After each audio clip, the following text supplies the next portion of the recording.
തൊടുപുഴ മുള്ളരിങ്ങാട് ആമേൽ തൊട്ടിയിൽ കാട്ടാനയുടെ ആക്രമണത്തിൽ യുവാവ് മരിച്ചു. മുള്ളരിങ്ങാട് സ്വദേശി അമർ ഇലാഹിയാണ് മരിച്ചത്. തേക്കിൻകൂപ്പിൽ പശുവിനെ അഴിക്കാനായി പോയപ്പോഴാണ് കാട്ടാനയുടെ ആക്രമണമുണ്ടായത്.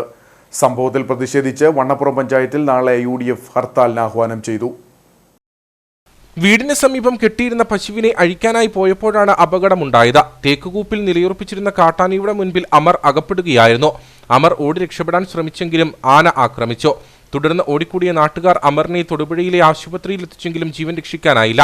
മേഖലയിൽ നാളുകളായി കാട്ടാന തമ്പടിച്ചിട്ടുള്ളതായി നാട്ടുകാർ പറഞ്ഞു. അവിടെ കിട്ടിയ പശുവിനെ കാണാണ്ട് പശുവിനെ അന്വേഷിച്ചുകൊണ്ട് ചെന്നാന്നാണ് പറയുന്നത്. പശുവിനെ അന്വേഷിച്ച് കയറി പോയി എന്നാണ് അവർ പറയുന്നത്. ചെന്നപ്പോൾ ജനവാസ മേഖലയിൽ ആളുകളായിട്ട് ആന തമ്പടിച്ചേക്കുവാണ് മൊത്തം.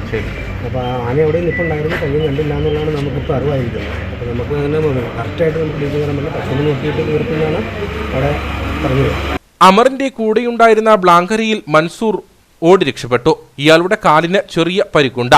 അമറിന്റെ മൃതദേഹം തൊടുപുഴയിലെ ജില്ലാ ആശുപത്രിയിലേക്ക് മാറ്റി. പോലീസും വനംവകുപ്പ് ഉദ്യോഗസ്ഥരും സ്ഥലത്തെത്തി മേൽ നടപടികൾ സ്വീകരിച്ചു. കാട്ടാന ആക്രമണം രൂക്ഷമായിരിക്കുന്ന സാഹചര്യത്തിൽ പ്രതിഷേധവും ശക്തമാണ്. തൊടുപുഴയിൽ ആശുപത്രിക്ക് മുൻപിൽ നാട്ടുകാർ പ്രതിഷേധിച്ചു.